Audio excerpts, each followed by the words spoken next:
What's up, humans, and welcome to a new Psicoactivo. So yesterday, on Sunday, MGM Plus released a docuseries about UFOs. It is called Beyond UFOs and the Unknown. Why is this important? Well, I got the synopsis of all the episodes. This is a series produced by JJ Abrams' production team. As you guys know, JJ Abrams has been involved with UFO topic content for a while now. And this series is a very nice put together, a synopsis of everything that's been going on since the 2017 New York Times article. And they got access to pretty much every single player within this topic. So I'm going to read you guys first the synopsis of all the episodes so you guys can check them out. But yesterday was episode 1, and I'm gonna do a small review of it, having a little bit of emphasis on Dr. Garry Nolan's investigation into the brain, the Caudate Putamen. Let me read to you the episode descriptions first. So episode 1 came out on October 27, 2024, which was yesterday. The episode 1 description goes as follows. Revelations of a secret Pentagon program as well as eyewitness testimony from fighter pilots forces the world to take UFOs seriously for the first time in years. But congressional hearings and new task forces find more questions than they do answers. Episode 2. Most people think that UFOs are just machines in the sky. But legendary researchers Jacques and writer Whitley Strieber believe that the explanation is much stranger and more terrifying, a terror that Strieber has experienced firsthand. Episode 3. Oh, by the way, episode 2 is going to come out on November the 3rd. Episode 3, November the 10th. Academics and scientists are finally able to study UFOs and alien encounters without risking their careers. Some subjects remain taboo, though, including materials allegedly left by UFOs and the frightening stories of experiencers. Episode 4 is coming out on November 17th. A number of Mavericks believe that unexplained phenomena like remote viewing and near-death experiences have a strange connection to UFOs.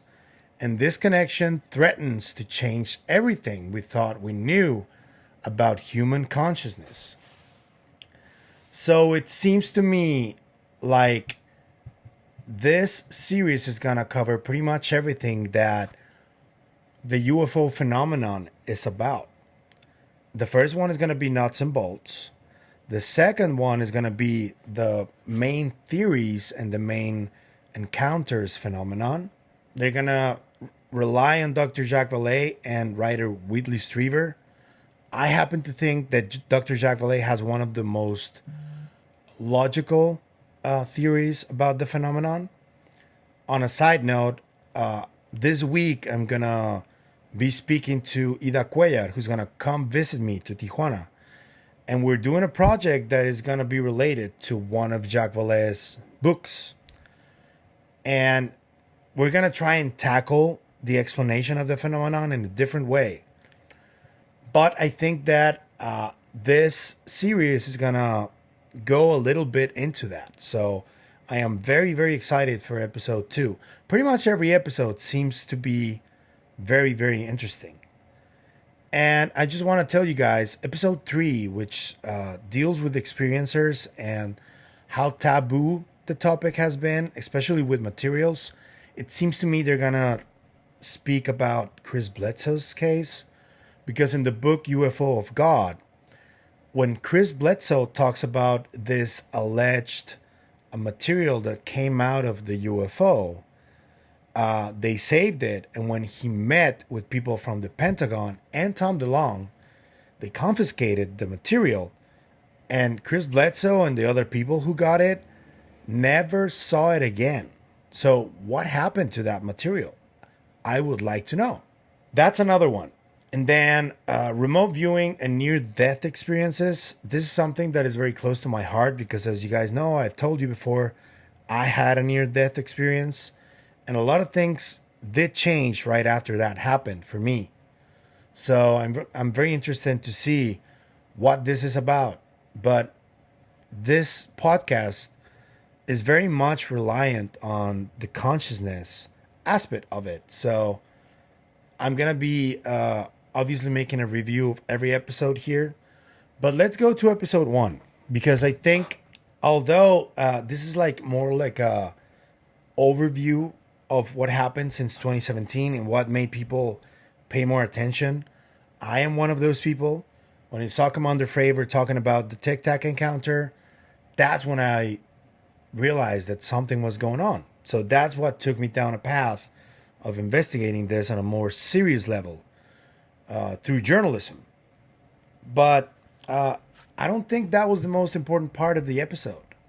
If you ask me, it is the testimony of Dr. Garry Nolan, who had been a little bit more quiet about this investigation. Now we know why. He went into detail here of what exactly he's been investigating within the brain. He told us about this approach he had from people from within the intelligence community who had about 100 patients who were injured in their brains.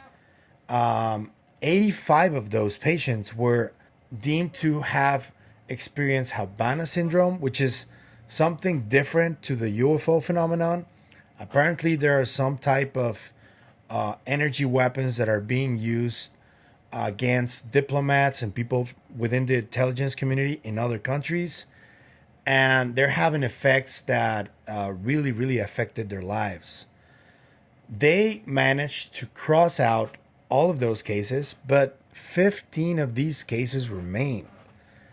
And Dr. Garry Nolan says that the lesions they had on their brains after allegedly having encounters with UAP are very similar, but also very different from multiple sclerosis lesions, which are degenerative, as you guys know. And what surprised Dr. Nolan is that these lesions that people had were not degenerative. They were new tissue he found inside the caudate putamen, inside the brain. And he also linked it because he said that there is some documentation where that this part of the brain is heavily linked with human intuition. And this is something that he's talked about before, but something that I am willing to talk about now is that there are other scientists before Dr. Garry Nolan who also studied this part of the brain. I asked Dr. Alex Gomez Marin about it, and he told me that Jacobo Grinberg went to New York to study this when he did his PhD.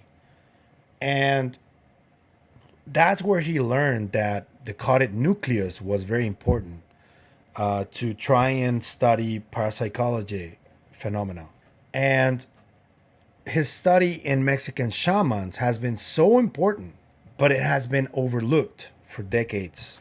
And I think that it is very interesting to me that none of this is being addressed by any of these scientists, when clearly native cultures, either from America or from other continents, have a more acute sense of these quote unquote abilities. And Dr. Grinberg talked about this part of the brain having more activity than usual in shamans that he studied.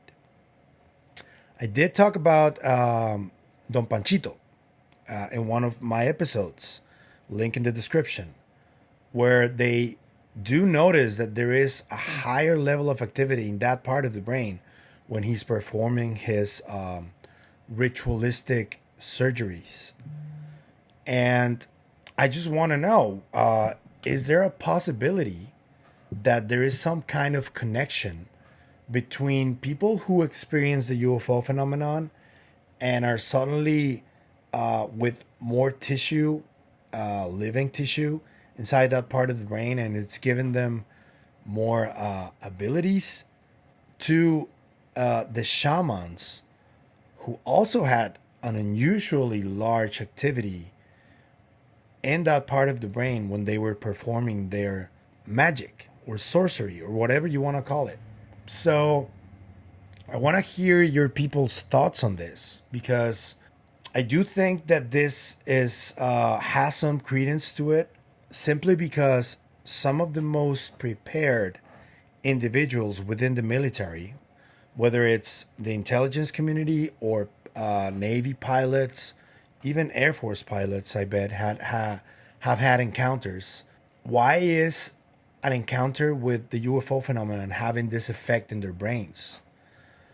There is a theory there where our brains are some type of a machine that is capable of manipulating reality around us. And I just wonder if the UFO phenomenon is making these abilities more evident within people. Because as you guys know, there is the case of Chris Bledsoe, who experienced a lot of different aspects of these abilities after his experience. And even in his book, he claims to have some type of clairvoyance and some type of healing power. I don't know if that's true per se, but he can also attract orbs, allegedly. So what's the connection there? That's what I want to know, because there seems to be, the UAP seem to be like a trigger that makes this part of the brain become activated. And in the past, shamans had that part of the brain already activated, and they had these skills. So what process did the shamans go through to make that part of their brains activated? I don't know if they had encounters with UAP. I have no recollection of any accounts of that in the past. So what helped them activate these parts of the brain? Can we do that too? Can the rest of us find a way to activate this part of the brain, just as shamans and just as pilots or military personnel had with their UAP encounters? On a different note, I can pretty much already guess who some of these 15 subjects were, or maybe, just by looking at some of these testimonies. Because, for example, Jim Semiban, who used to be in the CIA, had pretty much the same type of ranking of a general, but that a civilian can get within the intelligence community.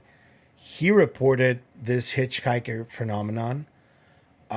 We have Kevin Day from the Nimitz encounter, who also reported to have some type of different phenomena happening to him. There are many that haven't revealed their names because different reasons. Some of them are afraid that their pension will be taken away from them. Some of them are just afraid of ridicule. I understand everyone who has a reason to not talk about this in public. Another, and I happen to think the most interesting case of this, is John Burroughs from the already very famous Rendlesham Forest incident. We spoke about this on one of my shows, link in the description. He talked to me about this injury he suffered from a UAP back in 1980 in England. And he currently holds, to my recollection, the only official document, that proves that a military personnel member was injured by a UAP. And he got a pension based on that. He got Social Security based on that, on an injury by a UAP. That is what his document allegedly says in it. He told me that he's going to release this document eventually in a way that he deems fair, because he feels that anybody who's approached him before wanting to tell his story has never told the story as he experienced it. And that's why he's not happy with people who have tried to tell his story. Because people who have tried to tell his story, all they really cared about was his document, not him, you know? But I think that he also is one of the people who has been studied about the effects he suffered from UAP injuries. I have no idea if Dr. Garry Nolan was one of the people who studied John Burroughs. I do know the name of the scientist who did. I'm not sure if I can reveal the name because I don't want to get John angry, but he's very well known, so I'll just leave it at that. I think that studying both pilots and potentially native people who have a closer relationship with all of this culture of shamanism and mysticism, I think we should study all of their brains so we can understand how the rest of humanity could benefit from that. Because I do believe that Dr. Grinberg was onto something. I do think that we do have a certain level of skill, and this is proven by many within the UFO community who are training in remote viewing and other abilities, that we can grow and use to our advantage. And right now, as the world burns up, I think that we need some of that. I think that we could use a new type of knowledge that can give us more power to control our own lives. Because right now, we live as slaves of a massive system of consumerism and war mongering. That is a reality we live in. Division is also a very prevalent occurrence in this community and in the world. And I don't know. I just think that this document from Dr. Nolan talking about this is very interesting. I will try to leave the video, just a small snippet from the full episode of Dr. Nolan talking about this.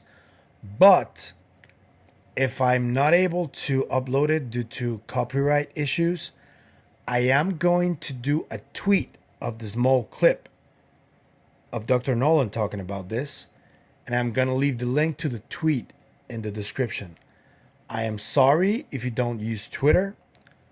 I know that you guys think it is a toxic platform. I agree. But I also think that it is a very useful platform, because that is one of the only places where you can literally find anything about the topic. And if you're not using Twitter because you feel it's very toxic, there are ways to circumvent this toxicity. You can apply filters. You can mute words, mute phrases, mute names, everything. So the fact that you don't have Twitter because you think it's toxic is not a very good reason to not have Twitter, because you can curate it to your liking. So you're missing out, really. I honestly think that you're missing out. So that's what I'm going to do. Several years ago, some people who were associated with the CIA and an aerospace company came to my office one day unannounced, and they said, hey, we need to talk to you because people say that you have a blood analysis tool, and we're doing complete medical workups of these people who've claimed to have interactions with something, whatever it is, and it was varied, 100 different people. But we have all of this medical data, including like MRIs of their brains and all the rest. Since you have the best blood analysis, we need your help. And then they started talking about UAP or UFOs. And I thought it was a joke. I really did. I actually thought there was some sort of a candid camera moment. I was looking around like, okay, well, there's a bridgeway over there. Is there a camera that's looking at me? Am I gonna, is this a big joke? But no, they were very deadly serious. Did the data point to a conclusion of any kind or an understanding of any kind about these scans? Well, I mean, the understanding that we saw, at least of the brain scans that we had, was that it was random patches of white matter disease, dead tissue in the brain. All of them? Oh, yeah, absolutely. You know, at first glance, it looks like multiple sclerosis. You get these random white matter patches in the brain, and as those patches progress, people lose more and more function and control over their body. These look similar at first glance, but they're non-progressing. And multiple sclerosis progresses unless you intervene. So a few patches become 10 patches and they get larger. These cases were what we would call acute, non-progressing. So I thought, this is weird. They all seem to have this. At first we thought it was damage, but this was in fact living tissue. And so that's something that needs an explanation. How did a person get all of these lesions in their brain and they don't have multiple sclerosis? What happened to them? I know I'm a little slow, but that's not an airplane. It's not a rocket. Maybe the dragons have been released. Somebody pissed off Godzilla. I don't know. What the hell is this? Whatever it is, it's shaking my house. Now, as it turned out, the 100 events that we had, probably about 85 of them actually were Havana syndrome patients. Havana syndrome. Havana syndrome. Havana syndrome. Overt sonic A weapon. mystery illness which has affected U.S. diplomats. Cause dizziness, nausea, even brain damage. Serious illness called. What is the Havana syndrome? So there were situations around the world where our diplomatic corps were complaining of noises in their head, headaches, rashes, sickness, etc. And it's been generally determined that these are some sort of energy weapon which is being used to harass our diplomatic corps. I mean, this is known from way back in Moscow during the Soviet Union. It's not hard to do. I mean, take the front mesh off of your microwave and stick your face in front of it and you'll find out exactly what an energy weapon is. And it turned out that 85 people that we had actually were Havana syndrome patients. But that left 15 people on the table. And we said, well, what's special about these people? Well, they were all extremely high functioning. They were all, in many cases, what you would call savants, right? They were 130, 140 IQ plus. Why? Because these are DoD people. They were also pilots. And when you looked at their stories, they were entirely about UAP. I mean, in medical literature, you can write about a case report, which is an anecdote of a single individual story, and that goes into the literature. There are traditional and standard ways to get stories as long as there's data associated with it. Now, let's talk about the science of it. If you have 100 people who've got the same internal scarring, looking at the brain scans, that's data. And so that's something that needs an explanation. How did a person get all of these lesions in their brain and they don't have multiple sclerosis? Is there a commonality that we can observe? And there was a couple of reports in the literature that I found that linked this area of the brain to intuition. And that was interesting because I thought, well, wait a second, intuition in an area of the brain that has to do with body movement? Let's say that you're at a party and you're walking around the room. You need to predict where people are moving, but that moment when somebody does something unexpected, you have to react to it quickly. So those are life and death moments, as it turns out, because let's say you're in a forest and a wolf or a cheetah is jumping out. You need to be able to know to make the intuitively correct move. All the studies that have come since then have said that intuition, whatever it is that you want to call intuition, resides in this part of the brain. I've looked at the data and I say that there's something worth studying here. I'm only here to give you the data. You guys can argue till the cows come home what it is. I'm just telling you what's there. I'm not coming to any conclusions. And if you like the content you see, remember to hit the like button, hit the subscribe button, share it in any platform you like because YouTube loves that. The algorithm likes that very much. You want to hit the bell so you can get notified when a new video drops. If you want to support the channel in any other way, you can donate, or you can get yourself something, or you can get something for the podcast. All of those links are going to be in the description down below. But let me know what you think about this statement from Dr. Garry Nolan about the brain studies he's made. And do you think I may be onto something, that there is some kind of a correlation between shamans' brains and pilots' brains? Pilots who have been exposed to the phenomenon, and shamans who have been educated in these practices of mysticism and shamanism all their lives. What do you think about that? Do you think there's a correlation or not? Let me know in the comments. And until the next video, I'll see you guys later. Bye.